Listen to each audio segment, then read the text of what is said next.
Welcome to Cyphus Space, where I talk about my passions: video games, military service, my fellow veterans, Star Wars, and Mandalorians. I love everything Mandalorian, can't you tell? Tune in every week to see what games I'm playing and what sets my heart ablaze in the moment. And who knows, maybe one day you too can appear on the show. This channel proudly supports #22Kill, a non-profit charity aimed at creating a community that raises awareness and combats suicide by empowering veterans, first responders, and their families through traditional and non-traditional therapies. This channel also supports the royalty-free music of Alexander Hoff, David Fowl, and Dark Cabin Studios. This is Cyphus Space. No apologies, no excuses, no bullshit. What's going on YouTube? It's your boy, Jarek Cyphus, aka Garden Con here. Oh man, we're a day late, but never going to be any shortage of information from this channel. Thanks y'all for tuning in. I have survived the sprinkling and light breeze of Hurricane Dorian that is now sauntering off into the Atlantic, hopefully not hitting Nova Scotia anytime soon, because that would really suck for them, because it's, getting close to the time of year where it gets cold up there, so they don't need any hurricanes right now. So just a quick update on real life stuff. Post Crohn's diagnosis, I elected to start doing Penn Jillette's potato diet with my wife, and we've both lost over 8% of our weight so far. And we started this Thursday, by the way. Here it is Saturday morning. We've already lost over 1% of our weight, and I'm already hearing all of you personal trainers out there go, "Oh my God, no, that's not safe. 1% per day, so it's not healthy." Okay, look, it cleanses your palate. It's very low calorie. I'm not dying. Clearly, I'm coherent. And the headaches I'm having are a separate issue entirely, so that are easily managed with medication. I've already been put on medication for those headaches, and that medication works, so it's an unrelated issue. Don't freak. I'm not dying. No, it's not cancer. There you go. It is a little jarring at first, though, but I'm adjusting. Luckily for me, potatoes were kind of a staple in my diet as a kid, so, I'm from the Midwest, the rural Midwest at that, and I love potatoes, so, I don't know, maybe it's the earthy flavor, I don't know what it is, but I love potatoes, so I can't bitch about it. But as far as the headaches thing go, we're going to follow up with the medication that I'm on for it.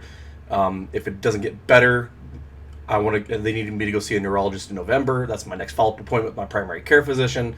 Full Crohn's prognostic profile at the end of September for those who haven't caught up with the story yet. And I'll be at the Men's Wellness Clinic in October and November. And as far as my knees are going, for those who aren't familiar with my runner's knee that I have, and the doctor said both knees. I really only have the symptoms in the right knee. They're both displaced outward, but I only have pain in my right knee, if that makes any sense. But the patels and ligaments are getting stronger. I'm having a lot less pain with them, a lot less discomfort at work on them. And my next VA appointment to kind of assess all this new shit, these new developments that now have to go to the Navy Corrections Board, haha. Next VA appointment's on October 1st. And until doctors tell me otherwise, my job is stable. I'm not going to be unemployed. But I'm going to, as a just-in-case thing, I'm going to keep speeding up this the YouTubing and the Twitching. And speaking of YouTubing, there's some news developing with YouTube that we'll have to cover in a different video because there's not complete information on their policy yet. But depending on how that goes, I may be switching my platform entirely to Twitch. More to follow on that. We'll wait until we have some more information on that one because that's kind of an interesting and developing story. So let's jump into gaming news. Being that it's September, new month, same thing, doing gaming news. So we'll do a good and the bad and the ugly. We'll just get the good news stuff out of the way first. There are some nerfs coming to Destiny 2 that are actually good. Wait, did I just use the word nerf and good? Yes, I did. I used it in the same sentence. For those who are unfamiliar with Rally Barricades and Lunafaction Wells, you have this Lunafaction boots that you can wear as a warlock, and you can cast these wells, and you have Titans have Rally Barricades that you can throw down, and it pretty much eliminates the need to ever have to reload. Well, that trivializes a major mechanic of the game, which is to reload, to be aware of your magazine size and how to reposition yourself to cover or whatever you need to do when you need to reload. And so the Rally Barricade should serve as a purpose of mobile cover when you need to reload, So therefore, the nerf is to eliminate the automatic restoration from reserves and just speed up your reload speed. Same thing for the Lunafaction boots. It's a bitter pill to swallow, but it needed to be done. I know a lot of people are going to be butthurt about it. There's going to be a lot of salty people, but hear them out. Bungie knows what they're doing. Balance has been integral to their development process forever.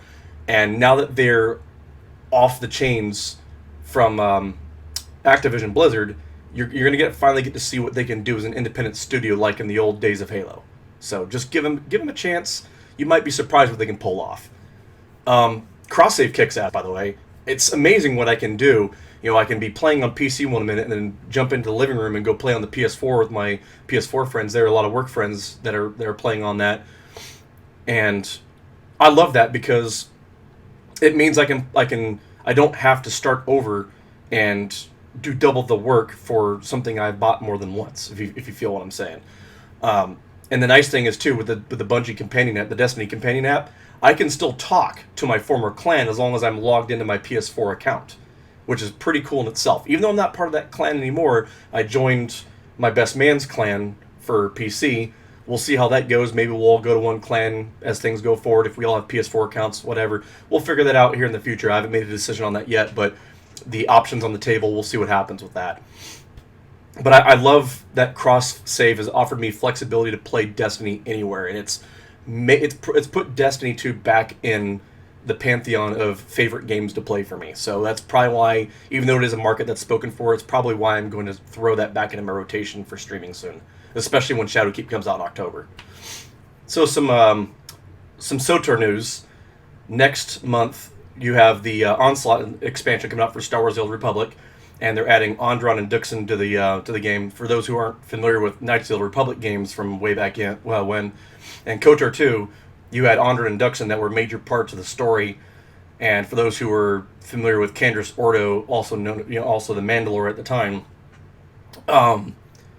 it was kind of an integral part to the storyline because of there was that war, that kind of civil war, political intrigue going on, and I'm not completely up to my speed on SOTOR news, but I'm going to be the source of this is going to be thrown in the description below. So if you want some more information on the Onslaught expansion, you'll be learning it as I am. Haha, nice. But the cool thing about Ondron and Duxon is that they're going to be huge, big sprawling worlds, which are for an expansion that's free to subscribers. They're following that formula that they did with the Eternal Empire expansions, where just subscribe and you get this expansion free. Well, if people thought story and content-wise that there was a lot in the Eternal Empire stuff, the way Onslaught's looking to be shaping up, looks like there's going to be like twice that. You got 2 worlds already, and they're both massive, sprawling worlds to explore, and they're both iconic to the Star Wars universe because they're very, for people like me who are very, obviously, pro-Mandalorian, there's a lot of Mandalorian content to go around because there's so much hunting, like these great hunts that you do where there's these great, massive, scary beasts that you have to go and fight to prove yourself worthy of being a Mandalorian. That was what the Neo Crusaders did back then. So that's going to be pretty cool. I can't wait to freaking do more of that, especially with around the holidays. There's going to be so much Star Wars streaming to do. I'm so fucking excited to finally go back to being Star Wars-focused streaming again. And speaking of Star Wars, the Star Wars Galaxy's Legends, we recently released the community transmission, which we will go over here real fast. And he goes, "Greetings, Legends. It's been a hot summer so far. Time to grab a Java Juice and explore a summer edition of the community transmission. Yada, yada, yada." To kind of get... Y'all can read this. I'll have the description and the link in the description below. So there's going to be a lot going on with Star Wars Galaxies in the very, very near future. You have, obviously, ILM. They decided to throw some teasers of my ILM stuff in there. And again, I know I owe y'all an ILM trailer. I promise you. To clarify on here, though, I need to kind of talk to staff about this. The ILM 2.5 update was originally called Aurora. That is no longer going to be a public release, and I'm going to get into more why in a later video. And I actually already did explain in a prior video on my channel that there's some developing reasons why I'm not going to be publicly releasing 2.5. I will be streaming the development towards ILM 3 as I develop more content into it. So if you catch the streams, cool. If you don't, there's always going to be trailers. My goal is to have at least a trailer, like kind of a preview of the development progress once a month. With the first one coming out here at the beginning of this month, maybe one at the end of the month, we'll see how time works with that. There's a whole bunch of PvP stuff coming out soon. We get the flashpoints coming out very, very, very, very, very soon. Think of it as like more Restus. It's gonna have its own currency, its own content, badges, weapons, and armor sets. So for those who are already kind of digging the Restus idea and they want more than just Restus, we got flashpoints coming soon. And depending on how that goes with PvP, who knows? Maybe we can come up with PvE flashpoints for people that don't like the PvP. It's all up to y'all, the community. You have to come up with these ideas, and we'll see if they're possible. Star Viper is finally coming. Finally freaking coming. Which is good, because there are so many people flying now. I mean, you look at the Discords, and there's so many people talking about, space battles are going on, we're doing group convoys, we're doing group duty missions, all of this, that, and the other. To have a new ship to kind of grind for and unlock, and a new achievement to chase, we're kind of glad that we finally have something for you to come after. And there's some Q&A in here. I want to kind of expand on a little bit and kind of give you my take on it too. The question and answer. The Wookiee Jedi from the forum asked, "Are any additional character slots being added?" We currently have no plans to do that, and think of a couple reasons why. If you are a solo account, you are probably going to spend most of your time on one, maybe two characters. You have your main, probably your combat tune. You have your alt, possibly an entertainer or a crafter. If you have a medic or a support class like a medic or an officer or a smuggler, cool beans. That's well within your purview. If you want to have a 5-string combat oriented account, that's fine, because you have the ability to respec, and the respec cost and expertise reset costs do decrease by 1 increment once a month. So you do have that option if you want to try a new flavor once a month. It's 5 is a pretty generous number of characters to give every account. And yes, I understand there's a lot of us out there who have multiple accounts. We have our spouses, our siblings, our mothers, fathers, daughters, sons that play with us. And yeah, we know that some of y'all are playing each other's accounts. I mean, I'm guilty of it too. My wife's account, I play to keep up on the crafting, and I'm saving her Jedi account for her. I'm saving her medic account for her, because I made her medic a bit of a Doctor Who nerd reference, because she's a big Doctor Who fan. But we get it. If you have multiple accounts, there's no reason to want more than 5 character slots ever, because then you can at least cover everything the game has to offer, one way or the other. But honestly, if you have a combat class, a crafter, an entertainer, and 2 whatever you want to do tunes, again, with the respec reductions, you can still swap as you need to. If you need to have 3 combat tunes, there's plenty of entertainers, by the way, so you're never gonna have a problem getting a buff. Plenty of medics out there, so you don't have to worry about buff bots, because they're everywhere. So at the end of the day, what you really need as a new player in Star Wars Galaxies is you need a primary combat tune, maybe a secondary that you can rotate through the respecs with, and then crafters to make your own stuff, supplies as you need them. Other than that, sky's the limit. You don't need more than 5 characters. I've kind of gone with that long enough, but that's just kind of my take on it. The feasibility of adding a species respec system. Also, is there any update about a database purge in the old character names? So, okay, species respec, we're still working on it. The database purge of old character names has already started, and the deleted character names between 2016 and 2018 should now be available for use. So for those of y'all who want to use names that may have been taken before, that aren't now, give it a shot again. The rename's available. The respecs for species will be coming soon. Hopefully we'll have some new species to play with when that happens, but we'll see. Okay, so given the successful presence of custom content and legends, could we ever see different variants of Katarn armor added to the game in terms of color, more clone trooper variety? I'll take the blame for this, because I'm one of many people who've done Katarn armor mods. They have proposed, the Senate has proposed the change, and we have approved it. We are planning on implementing the proposal into the game soon when it fits within our development schedule. to add to that, with all the ILM stuff I have going on, I'm going to try and see if it's feasible for me to do that, because I got a pretty intimate look on how the color palette system works when I was messing with Guitar and Armor in the original ILM Legends release. So let's see what that brings about before we kind of dive into that more. Then Tim from Facebook asks, "Can we get an update on the new Jedi content?" Yes, there's new Jedi content coming.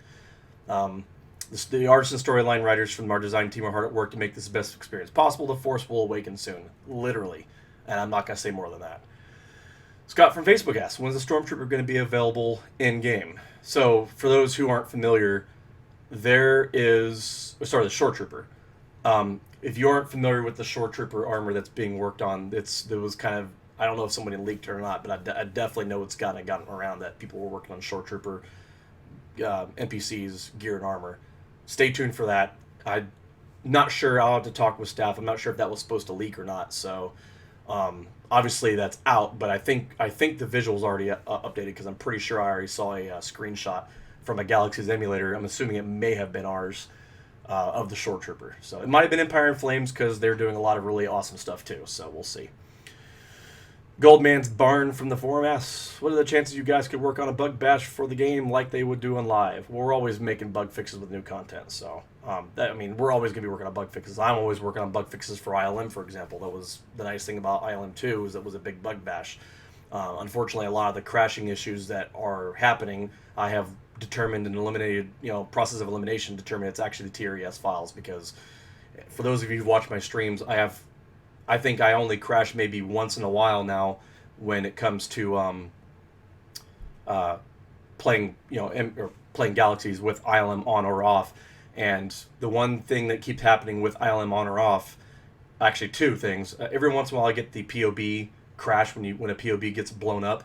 That was a problem back from live. It wasn't really ILM related, so we'll be looking to see what causes that. But the Volp text thing, all I did was I just deleted the TRES files that came in, and it re-downloaded, repatched the Volptex, and I haven't had a problem since. We'll see if it still pops up again, but the Volptex was definitely causing a lot of my crashes, and I got rid of that. So I understand it's frustrating. A lot of people are blaming the Volptex right now. I think maybe it might have been just a corrupted TRES file. The TRES files have issues of their own, not really the fault necessarily of the people who made them. It's just the client accepts them, but has a hard time with Java encryption sometimes, it seems. I think that's where the hiccups are coming from. Okay, so Tyler from Facebook asks, "What are the chances of making a just playable race?" As the question is answered, just stay tuned on that one. Mark from Facebook asks, "Can you bring back the Galactic Fishing Competition leading board from the original game?" Yes, we do have plans to bring that back. And from the forums, you have Main Ilpai. I'm going to not try and screw that name up. "Can we place the Commando Frontman Enrage ability to something more useful, like a taunt?" Okay, so again, anything that's not on our radar that we need to know about, definitely bring up to the senators. By all means, talk to us, with any DMs or issues. But we're in a phase of development now, especially with the holidays coming up, where we are trying to balance our in real life time with the volunteer Legends time that we're doing. So please, by all means, bring it up to the senators. Let the senators prioritize and bring it up to us, because we're going to be very, very busy with our personal lives, our professional lives, and Legends. So we have to try and fit it in. If you know anybody who's willing to help out with design and development stuff, cool. We could always use the help, just as long as you got the talent and know how to do it. And then Donnie from Discord asks, "I was just in the Woolamander Temple in Yavin, it reminded me of something that bugged me since NGE. Would it be possible to add a loot table back into the Magiseal containers that are dotted in caves and dungeons around the galaxies? Back pre-NGE, I used to go out in the wild to hunt the containers looking for SCA tapes." Those are armor attachments, by the way. Etc. Would it be awesome to have a loot table added to them? And like what was answered, it was something we hadn't thought about in the past. Such a small little detail to overlook. Yeah, that's something we can definitely look at. And you have so many games that have those treasure chests. I think the best example is dungeon running in Neverwinter. The Dungeons and Dragons MMO Neverwinter has a lot of treasure chests in these dungeons, and that's a great example. There's always a chance of getting something really rare from those chests, You normally will just get ordinary shit from them, but it would be really, really great to see some rare loot drop from that, because it would be, yeah, I know you hear a lot of rare loot system, this and that people want to have back, but I think it would be neat to kind of find ways to throw some requested loot that people have been asking for, diner, back into those treasure chests. So that would be great. The mag steel container is the equivalent of a treasure chest in Galaxies. So yeah, I would love to see something like that. Now the bad news part of the good and the bad and the ugly. Ikumi Nakamura of Bethesda, she actually worked for Tango and ZeniMax. She's leaving Bethesda.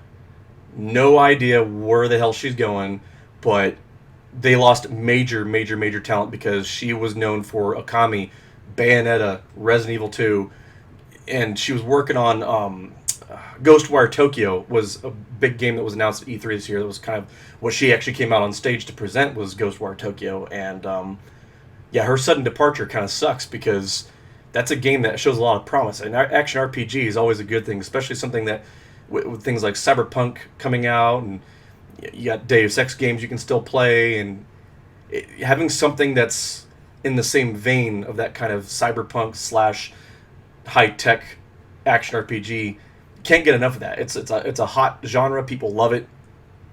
It sucks to see her go. Who knows where she's going? But the industry, especially Bethesda, lost a major ace in the hole there. And now for the ugly news.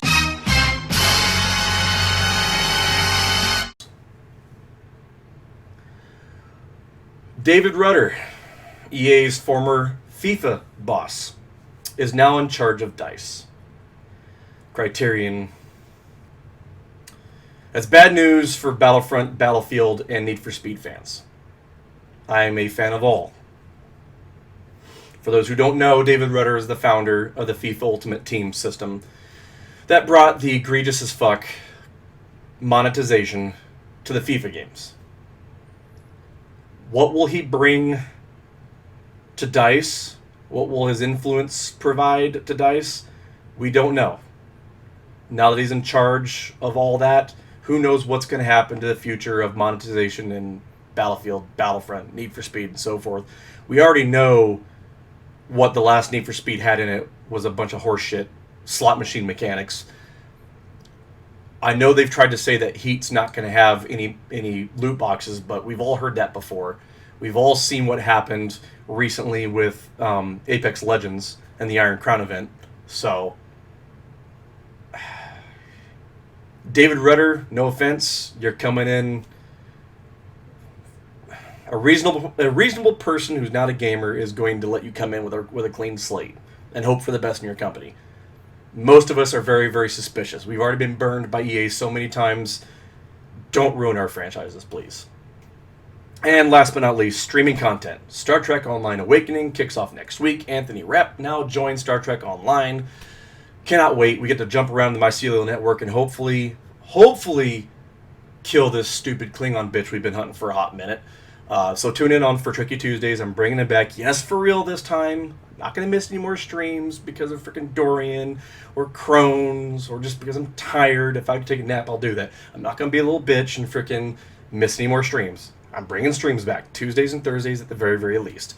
And speaking of Thursdays, since Final Fantasy XIV is in a terrific place right now, and Ninjas and Samurai are getting a much-needed buff in, I think, the 5.8 update, Thanalan Thursdays, or Thanalan, however you all pronounce it, in Final Fantasy XIV will be coming back on Thursdays. Streams, as always, are at 7 p.m. Eastern Standard. Sunday streams will happen as they're allowed, as real life permits, but Tuesdays and Thursdays are a go until Shadowkeep comes out. And around when Shadowkeep comes out is when I'm going to start shifting things to Season of the Harvest, and that's going to be kind of a spooky horror, survival horror kind of motive, but mostly like creepy crawly kind of shit. So Shadowkeep, Doom, a little bit of the horror content that Star Trek Online actually has, believe it or not. I'm sure they'll bring the whole Bonniekin creepy crap back. I'm sure there'll be some horror content, a little Halloween content for Final Fantasy XIV. I'll be playing through that. There'll be the Mad King going on for Guild Wars 2. And then Doom Eternal comes out in November. I'll be playing that to kind of start slowly sundowning Season of the Harvest. And then as the holidays kick in, there'll be a lot of Star Wars streaming. and they'll be the primary focus, especially with ILM 3 will be coming out very, very soon after that. So with that, I'm going to end this very, very long update. So thanks for tuning in. I appreciate it. To stay tuned, just subscribe, drop me a like, support me on Patreon if you can. Every little bit helps. Love y'all, guys. Peace. Jarek Cyphus, signing out.